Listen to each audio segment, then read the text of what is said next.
श्रीगुरुभ्यो नमः। हरिः ओं। शुद्धस्फटिकसङ्काशं सच्चिदानन्दविग्रहं दातारं सर्वकामानां कामेश्वरमुपास्महे। कामेश्वरीं परामीडे कादिहादिस्वरूपिणीं मातृकावर्णलिप्ताङ्गीं महाश्रीचक्रमध्यगाम्। అందరికీ నమస్కారం. సెప్టెంబర్ 2024 మాస ఫలితాలు ఎలా ఉన్నాయో తెలుసుకునే ప్రయత్నం చేద్దాం. అన్నిటికంటే ముందు మనము ప్రతి మాసం చెప్పుకునేటువంటి ఒక మంచి మాట, గత మాసంలో మరి జరిగినటువంటి కొన్ని దౌర్భాగ్యమైనటువంటి పరిస్థితులు పునరావృతం కాకుండా ఉండేందుకు యువత సరైనటువంటి మార్గనిర్దేశకం చేసుకోవాలి అన్న విషయాన్ని గుర్తించండి. కలకత్తా మహానగరంలో కనీసం తన జీవిత పర్యంతం 1,00,000 మందికి ప్రాణదానం చేయగలిగేటువంటి ఒక వైద్యురాలిని దుర్మార్గంగా మానభంగం చేసి హతమార్చిన సంఘటన మీ అందరికీ తెలుసు. అలాగే అనేకమైనటువంటి బయటికి రానటువంటి విషయాలు, అంటే ఆ కుటుంబాలలో అవమానాలు పొందుకుంటారని వాళ్ళు బయటకు చెప్పలేకుండా మనోవేదన పడుతున్నటువంటి వ్యక్తులు చాలామంది. దీనికి కారణం 2 రకాలు.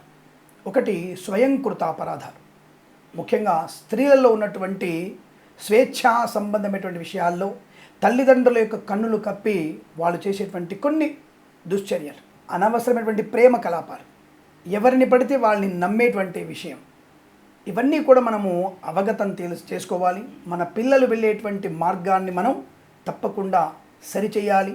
వారు వెళ్తున్న మార్గాన్ని మనము చెక్ చేయాలి. రెండవది, ఈ యొక్క సనాతన ధర్మ ప్రకారంగా అటువంటివి రాకుండా ఏమైనా చేయవచ్చా అని అడిగితే, సుపరిపాలన కోసము యువతలో మంచి సద్బుద్ధి కొరకు ప్రతి శివాలయంలో కూడా 2 పనులు చేయాలి. ఒకటి లోక కళ్యాణ అభిషేకం, ముఖ్యంగా గోక్షీరము చేత, జలము చేత, బిల్వదళము చేత, అంటే బిల్వదళ జలము చేత మనము పరమేశ్వరుణ్ణి తప్పకుండా మనము అభిషేకం చేసినట్టయితే ఈ యొక్క దుర్భరమైనటువంటి ఇబ్బందుల నుంచి బయటపడే అవకాశం ఉంటుంది. దానికి యువతనే ప్రాధాన్యంగా ఉండాలి. గుడికే వెళ్తానులే అనుకోవడం తప్పు. ప్రతి వారము సోమవారం రోజున తప్పకుండా మీరు యువత అందరూ కలిసి, మీ కాలేజీ వెళ్తున్నారు కదా, మీ స్నేహితులందరూ కలిసి శివాలయానికి వెళ్ళి అభిషేకం చేయించండి. మీరు పొలో అంటూ పంచామృతాలు పోయమని చెప్పడం లేదు. ఆ దేవాలయానికి వెళ్ళి ఆ బ్రాహ్మణుడి చేత లోక కళ్యాణం కొరకు అభిషేకం చేయమని చెప్పండి. అక్కడ మీరందరూ కూడా శివనామస్మరణ జపం చేయండి. యువత సద్భావనతో ముందడుగు వేసే అవకాశం ఉంటుంది. అలాగే ఎప్పుడైతే యూనిటీగా ఉంటారు, ఎప్పుడైతే అందరూ కలిసి, ఇక్కడ చూడండి, ఇక్కడ ఆడవాళ్ళు మగవాళ్ళు కలిసి వెళ్ళవచ్చు. ఎందుకు? అది సత్సంగం. దుస్సంగం ఏది? ఎక్కడ? పబ్బులు, అలాగే మాదక ద్రవ్యాలు తీసుకునేది దుస్సంగత్యం. ఇది సత్సంగత్వం. దుస్సంగత్వం కన్నా సత్సంగత్వం మంచిది. కాబట్టి ఆ దుస్సంగత్వంలో ఉండకుండా సత్సంగత్వం అందరూ పాలు పంచుకొని ఇక్కడ అందరూ కలిసి, యువతి యువకులు కలిసి అభిషేకం చేసినట్టయితే ఈ యువతి యువకులలో ఒక మంచి సోదర భావన ఏర్పడుతుంది. ఇది సత్యం, ఇది మాత్రమే సత్యం, ఇది మాత్రమే నిత్యం. కళాశాల వెళ్తున్నారు, మీ కాలేజీ పక్కనే దేవాలయం ఉంటుంది, అరగంట ముందుగా వెళ్ళండి. అందరూ హాయిగా దేవాలయానికి వెళ్ళి బొట్టు పెట్టుకొని ఆ శివుడికి అభిషేకం చేయండి. మీలో, మీ అందరిలో మంచి సత్ప్రవర్తన ఏర్పడుతుంది, విద్యాభివృద్ధి ఏర్పడుతుంది, ప్రతి పరీక్షలో విజయం ప్రాప్తించుకుంటారు. ఈ యువతి యువకుల మధ్యలో తప్పుడు మార్గంలో కన్నా, తప్పుడు ఆలోచనల కన్నా సన్మార్గము, మంచి అనుకూలమైన అలవాట్లు ఏర్పడతాయి. మీలో ఐక్యతా భావం ఏర్పడుతుంది. మన భారతదేశానికి ఉపయోగపడేటువంటి యువత వృద్ధి చెందే అవకాశం ఉంటుంది. ఇది ఉపోద్ఘాతం అనుకోకండి. ఎక్కడైతే భగవన్నామం పడుతుందో అక్కడ అనుకూలవంతమైన సుఫలితాలు ఉంటాయి. రెండవది, అదే శివాలయంలో ఒక పావు గంట మీరు విష్ణు సహస్రనామ పారాయణ చేసిన వారికి సాయంకాల సమయంలో, సోమవారం ఉదయం అభిషేకం చేసుకొని కాలేజీకి వెళ్ళిపోండి. సరదాగా మీ కాలేజీకి వెళ్ళి అల్లరి చేయాలి, కానీ అల్లరి పాలు కాకుండా మీరు సరదాగా ఉండాలి. మీ జీవితం నాశనం అయిపోకుండా చూసుకునేటువంటి మార్గం మీరు వెతుక్కోవాలి. దీనికి తల్లిదండ్రులు కూడా ప్రోత్సహించాలి. ప్రతి సోమవారం పిల్లల్ని శివాలయానికి పంపించాలి. సాయంకాలం పూట విష్ణు సహస్రనామ పారాయణం చేయించే ప్రయత్నం చేయాలి. ఇది చేసినట్టయితే మన యొక్క ఎవరైతే వైద్యురాలు జరిగినటువంటి సంఘటన తెలియనటువంటి చాలామంది, అంటే వావి వరసలు లేనటువంటి వ్యక్తులు కూడా తప్పుడు మార్గంలో వెళ్తున్నారు.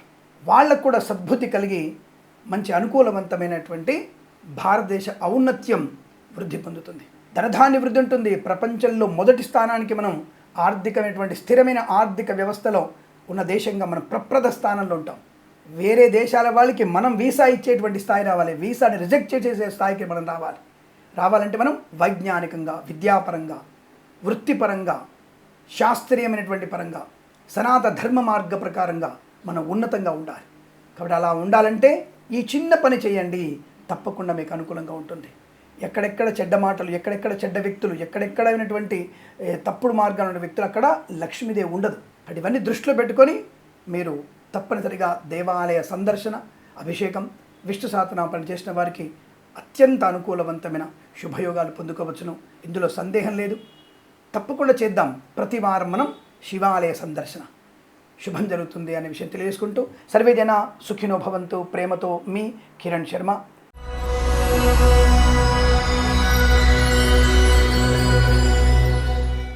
అందరికీ నమస్కారం.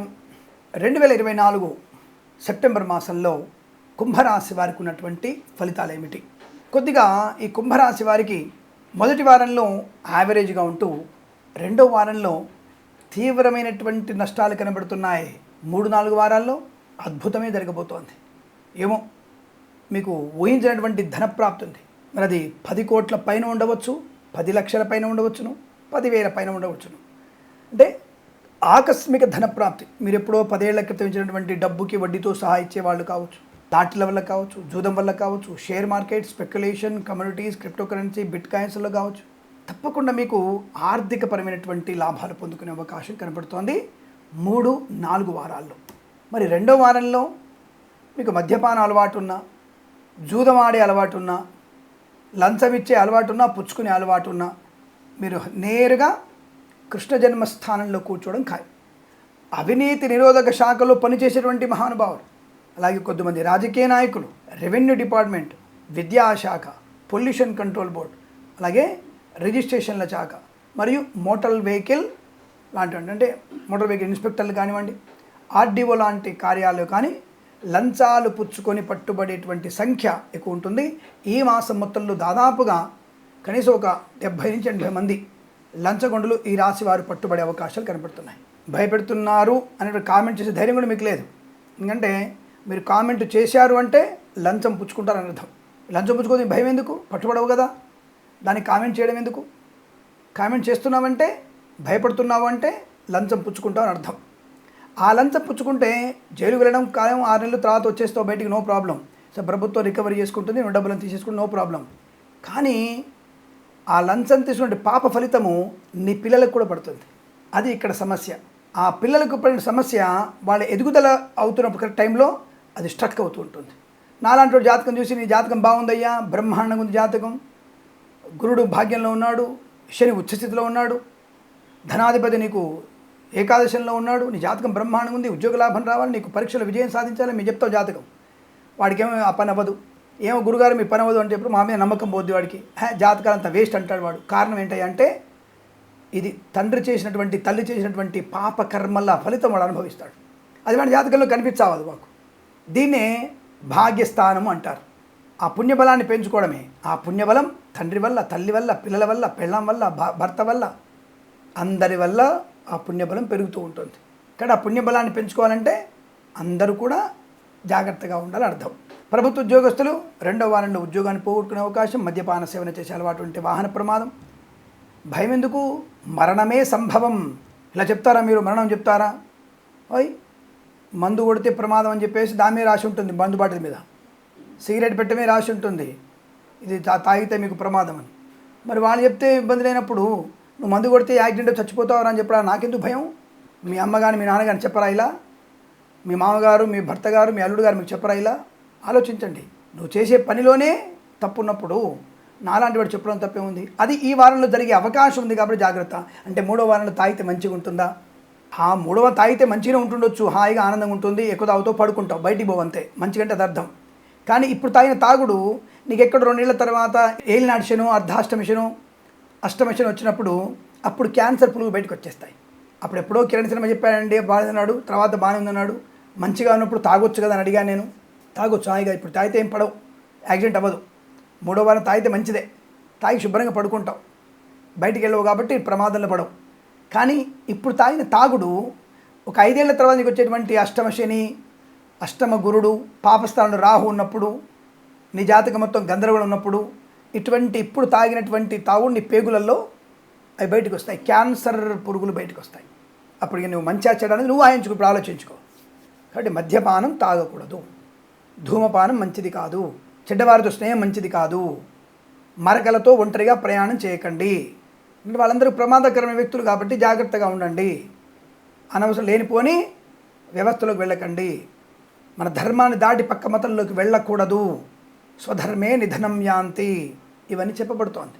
కాబట్టి రెండో వారంలో ఇటువంటి కష్ట నష్టాలు ఎక్కువగా ఉన్నాయి. విద్య, ఉద్యోగ, వ్యాపార నష్టం, వ్యవహార భంగం, అవమానాలు, కుటుంబంలో చికాకులు, కుటుంబంలో చిచ్చు పెట్టే వాళ్ళు ఎక్కువ మంది ఉంటారు. జాగ్రత్తగా ఉండాలి వాళ్ళతో. అర్థమవుతుందా? అలాగే మరి ఒకటో వారంలో సామాన్య ఫలితాలు అంటే కృషి చేస్తారు, బాగానే కృషి బాగా చేస్తారు, కానీ ఫలితం వచ్చే టైం కల్లా చేదారిపోతుంటారు. అందుకని మొదటి వారంలోనే పెద్దవాళ్ళని అనుసరించండి, పెద్దవాళ్ళు చెప్పిన మాట వినండి. అలాగే భగవంతుని ఎక్కువగా నమ్మండి, భగవంతుని శ్రద్ధ పెట్టండి, భగవంతుని గురించి ఆలోచించండి. తద్వారా మీకు అనుకూల ఫలితాలు ఉంటాయి. అలాగే మూడో వారంలో, నాలుగో వారంలో చాలా మంచి శుభశకునాలు.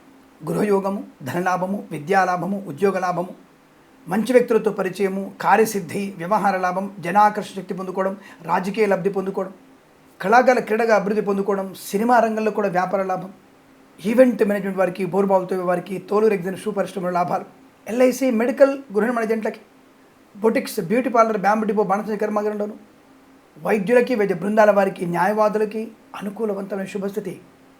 చేనేత, వస్త్ర, దర్జీ పని చేసేవారికి, పెట్రోలియం, బేకరీ, నూనె పదార్థాలకి, పాడి పరిశ్రమ, పౌల్ట్రీ పరిశ్రమలో, మత్స్యకారులకి, రొయ్యలు, చేపలు చెల్లె వారికి అభివృద్ధి ఉంది. రైతన్నలకి బ్రహ్మాండ పంట లాభం. ఒకటో వారం, 3-4 వారాల్లో బ్రహ్మాండ పంట మాత్రం. అయితే రెండో వారంలో రైతులకి ఏమవుతుందంటే కాస్త పశువుల వల్ల, అంటే పశువులకు అనారోగ్యం రావడం, లేదా ఈ పంటల నీరు ఎక్కువ ఉండడం, లేదా పైనుంచి నీరు పారుతున్నప్పుడు వాటి నీళ్ళు సరిగ్గా వదిలిపెట్టకపోవడం, ఏదో రకమైనటువంటి నీరు నిలకడ వల్లనో లేదా నీరు లేకపోవడం వలనో, నాకు తెలిసిన వరకు అతి నీరు వల్లనే ప్రమాదం ఏర్పడే అవకాశం ఉంది. కాబట్టి నీరు కిందికి వెళ్ళేటువంటి ప్రయత్నాలు చేసుకుంటే మీ పంట సురక్షితంగా ఉంటుంది, గుర్తుపెట్టుకోండి. ఆ రెండో వారం ఇటువంటి ఇబ్బంది. కానీ మిగతా రోజులలో, మిగతా వారాల్లో మీకు మంచి పంట లాభం, పూలు, పళ్ళు, కూరగాయలు, మినపగుళ్ళు, చింతపండు, బెల్లం, మిర్చి, పత్తి పరిశ్రమ లాభాలు, సూపర్ మార్కెట్, కిరాణా వ్యాపారంలో అభివృద్ధి పొందుకోవడం, విద్యాలయ, వ్యాయామ, చిట్ ఫండ్, ఫైనాన్స్ వ్యాపారంలో, ఆటోమొబైల్, ఎలక్ట్రానిక్, ఎలక్ట్రికల్ వ్యాపారంలోనూ, స్వర్ణకార వ్యాపారస్తులకి అనుకూలత, సోషల్ మీడియా, శాటిలైట్, జర్నలిస్టుల వారికి, సీనియర్ సిటిజన్స్కి, మహిళామణులకి, చేనేత, వస్త్ర, దర్జీ పని చేసేవారికి, పెట్రోలియం, బేకరీ పదార్థాలకి, అలాగే ఫార్మా, సిమెంటు, ఐరన్, ఇటుకలు, ఇసుక వ్యాపారంలో కూడా లాభాలు. వేద పండితులు, పురోహితులు, బ్రాహ్మణత్వం, కులవృత్తుల వారికి, జ్యోతిష్య పండితులకి లాభం, వైద్యులకి, వైద్య బృందాల వారికి, న్యాయవాదులకి అనుకూలవంతమైన శుభయోగాలు. అయితే రెండో వారంలో కాస్త మానసికమైనటువంటి ఉద్వేగాలు ఎక్కువగా ఉంటాయి. ఆ సమయంలో రెండో వారంలో డబ్బు విషయంలో జాగ్రత్త, ఉద్యోగ విషయంలో అప్రమత్తత, ప్రయాణంలో జాగ్రత్తలు పాటించడం, రాత్రిపూట ప్రయాణం చేయకపోవడం, ఆడపిల్లలు రాత్రిపూట అసలు బయటికి వెళ్ళకూడదు. అంతే, ఆడపిల్లలు బయటికి వెళ్ళకూడదు.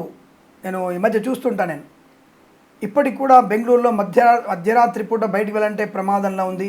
ఆడపిల్ల అర్ధరాత్రి బయటికి వెళ్ళలేకపోతుంది. నాకు అర్థం కాంది, స్వాతంత్రం అనేది మన యొక్క ఉనికిని కాపాడుకోవడానిక, మన భావ ప్రకటనను స్వేచ్ఛగా పంచుకోవడానిక, లేకపోతే పబ్ కల్చర్కి, క్లబ్ కల్చర్కి వెళ్ళడానిక? ఆలోచించండి. ఆడపిల్ల బయటికి వెళ్ళొద్దని ఎవరు చెప్పట్లేదండి. మీ స్వేచ్ఛను, స్వతంత్రాన్ని ఎవరు లాక్కోవట్లేదండి. కానీ స్వేచ్ఛ, స్వాతంత్రం మాటున మీరు చేసేటువంటి దుశ్చర్యలు, ఇప్పుడు ప్రమాదం అనేది ఆడపిల్లకే వస్తుంది. నేను చాలాసార్లు చెప్తూ ఉంటాను. నేను అవతలివాడు ఏదైనా పొరపాటు చేసి నరరూప రాక్షసుడేవాడు. కొంతమంది ఇళ్లలో సోదరులు కూడా, కొంతమంది నా స్నేహితుడు చెల్లి అనేటువంటి భావన మనకి లేదు. కేవలం కాముక రూపమే ఉంది. మీరు దాన్ని ఏం చేస్తారంటే, సమాజంలో మాకు స్వతంత్రం కావాలి అంటే అలా ఉంటారంటే, అలాంటి మూర్ఖపు, దరిద్రపు ప్రపంచంలో ఉన్నాం. కాబట్టి రక్షణ చర్యలు తీసుకోండి. కత్తి దగ్గర పెట్టుకోండి, కారపొడి దగ్గర పెట్టుకోండి, కర్రల దగ్గర పెట్టుకోండి, అదే ఆత్మస్థైర్యం సంబంధించి నేర్చుకోండి, కొద్దిగా యుద్ధ విద్యలు నేర్చుకోండి. మిమ్మల్ని మీరు కాపాడుకోగలిగితే మంచిదే. రక్షణ ఏది? నలుగురు మెంబర్ పడితే మీరు ఏం చేస్తున్నారు? ప్రమాదంలో పడుతున్నారు. ప్రమాదం అయిన తర్వాత ఏమవుతుంది? ఒకటి మౌనంగా ఉంటున్నారు, లేదంటే మరణాన్ని ఆశ్రయిస్తున్నారు. ఇది మంచిది కాదు. కాబట్టి మనం ఎదగగలిగేటువంటి స్థాయిలో, ఎదిరించే స్థాయి కూడా నిలబెట్టుకోవాలి. ధైర్యంగా ఉండాలి. అనవసరంగా బయటికి వెళ్ళడం మానేయాలి. ఎందుకు? ఆడపిల్ల చెడ్డి వేసుకొని, మిడ్డి వేసుకొని అర్ధనగ్న ప్రదర్శనలు ఎందుకు? ఏమంటే అలా ఉంటే మగవాడు అలా చూడాలా? అరే, ఒక మంచి స్వీట్ వాసన వచ్చినప్పుడు ముక్కు పీలుస్తుంది ఆటోమేటిక్గా. అది చిఫ్ఫ చాపల్యం, అది పీలుస్తూనే ఉంటుంది. అలా అని చెప్పేసి మిమ్మల్ని అవమానం చేయట్లేదండి. మన పద్ధతిగా ఉంటే, మనం ఎదుర్కోగలిగే శక్తి ఉన్నప్పుడు అది ఆడుతుంటుంది. వాడు మందు కొట్టే చోటుకి మీరు వెళ్ళి అర్ధనగ్నంగా ఉంటున్నప్పుడు మందు కొట్టిన వాడికి చెల్లి అని తల్లి అనేటువంటి సారూప్యత ఉండదు. ఆ మస్తిష్కం పనిచేయదు. దానివల్ల దారిన పోతున్న దాన్ని కూడా వాడు రేపు ఒకవేళ అటువైపు తల్లిగా ఉన్నా కనబడినా ఇటువైపు వెనుకనే చూసి స్త్రీనే చూస్తాడు, వాడు ఆడదాన్ని చూస్తాడు. తల్లి అనుకోడు, వాడు ఆ మత్తులో ఆ తల్లిని కూడా ప్రమాదంలో పడేస్తాడు. తప్పుగా అనుకోకండి, ఏదో మిమ్మల్ని నేను అవమానం చేయట్లేదండి. మరి దీని గురించి ఏదో కామెంట్ చేయాల్సిన అవసరం మీకు లేదు. మీరు పద్ధతిగా ఉంటే స్వతంత్రతని పొందుకోవచ్చు, అర్ధరాత్రి కూడా బయటికి వెళ్ళవచ్చు, దానికి ఎటువంటి ఇబ్బంది లేదు. కాబట్టి మీరు జాగ్రత్తగా ఉంటే చాలా మంచిది. విపరీతమైనటువంటి భావనలు నష్టాన్ని కలిగిస్తాయి. అవతల మనిషిలో ప్రకోపాన్ని ప్రేరేపించేట్టుగా మన వస్త్రధారణ ఉండకూడదు. అది సమాజం ఒప్పుకోదు. మీరు అనుకున్న సమాజం ఒప్పుకుంటుందేమో, కానీ సమాజంలో అది దరిద్రాన్ని కలిగిస్తుంది. ఇప్పుడు నీ ముందు నీ కూతురు అలా ఉంటే ఒప్పుకుంటావా? అర్ధనగ్నంగా ఉంటే ఆలోచించండి. మీ తమ్ముడి ముందు నువ్వు అర్ధనగ్నంగా ఉండగలుగుతావా? ఉండగలిగే అవకాశం ఉండి నీ తమ్ముడు కనుక దాన్ని ఆక్షేపణ చేయకపోతే నువ్వు రైట్ అన్నట్టు. వాడు ఆక్షేపణ చేస్తే అది మీ కర్మ అన్నట్టు. ఇది సమాజంలో ఉన్నటువంటి నీతి. సమాజానికి కొన్ని పద్ధతులు కట్టుబాట్లు ఉంటాయి, దాన్ని దాటి ప్రవర్తించే అవకాశం నాకు లేదు. కాబట్టి కొన్ని ధర్మాల్లో ఉన్నటువంటి వస్త్రధారణ చూసి మనం సిగ్గు తెచ్చుకోవాలి. అవతలి వాళ్ళు ఎలా శరీరాన్ని కప్పుకుంటున్నారో సిగ్గు తెచ్చుకోవాలి. మనం సిగ్గు తెచ్చుకొని ప్రవర్తించే ప్రయత్నం చేయండి. అంటే మన కుటుంబం ఇది, సనాతన ధర్మ కుటుంబం ఇది. సనాతన ధర్మంలో కొన్ని కట్టుబాట్లు ఉంటాయి, అలవాట్లు ఉంటాయి, దానివల్ల ప్రయోజనం ఉంటుంది. సరే, ఉపోద్ఘాతం ఎక్కువైంది కదా, దాన్ని వదిలేద్దాం. ప్రస్తుతానికి రాశి వారికి 2 వారాలు అద్భుతంగా ఉంది. 1 వారం సామాన్య ఫలితాలు, 2వ వారంలో నష్టం ఎక్కువ ఉంది కాబట్టి జాగ్రత్తగా ఉండే ప్రయత్నాన్ని చేయండి. ఏదేమైనా విద్యా, ఉద్యోగ, వ్యాపార లాభం, కళాకారుల క్రీడల అభివృద్ధి, వేద పండిత పురోహితులకు బ్రాహ్మణత్వంలోకి లాభము, స్వయం కృషితో అభివృద్ధి పొందుకోవడం, భాగస్వామ్య వ్యాపారంతో లాభాలు పొందుకోవడం, విదేశాల్లో కూడా విద్యా, ఉద్యోగ, వ్యాపార లాభాన్ని పొందుకోవడం, అనుకూలమైన చోటు ఉద్యోగంలో మార్పులు పొందుకోవడం, కొత్త వ్యాపారాన్ని పొందుకునేటువంటి అవకాశం, సువర్ణ వజ్రాభరణాలు కొనుగోలు చేయడం, ఇంట్లో ఏదైనా వేడుక జరిగే అవకాశం, తప్పకుండా శుభకరమైన సంతాన వార్తలు వినేటువంటి అవకాశాలు.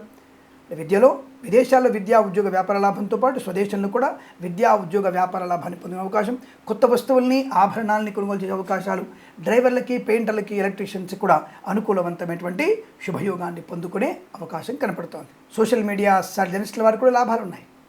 మత్స్యకారులకు సంపద, రొయ్యలు, చేపల జరుగు అభివృద్ధి, అన్ని రకాల వ్యాపారాల్లో ఆర్థిక ఆనందాది ఐశ్వర్యాలు పొందుకునే అవకాశం. 2వ వారం మాత్రమే జాగ్రత్తగా ఉండండి. తప్పకుండా భగవన్నామ స్మరణ, భగవద్గీత పారాయణం చేస్తూ శుభ ఆనందాన్ని, ఐశ్వర్యాన్ని, సంతోషాన్ని పొందాలని కోరుకుంటూ సర్వేజన సుఖినో భవంతు. ప్రేమతో మీ కిరణ్ శర్మ. స్వస్తి ప్రజాభ్య పరిపాలయంతాం న్యాయేన మార్గేణ మహిమహేషాః. గోబ్రాహ్మణేభ్యః శుభమస్తు నిత్యం. లోకా సమస్తా సుఖినో భవంతు.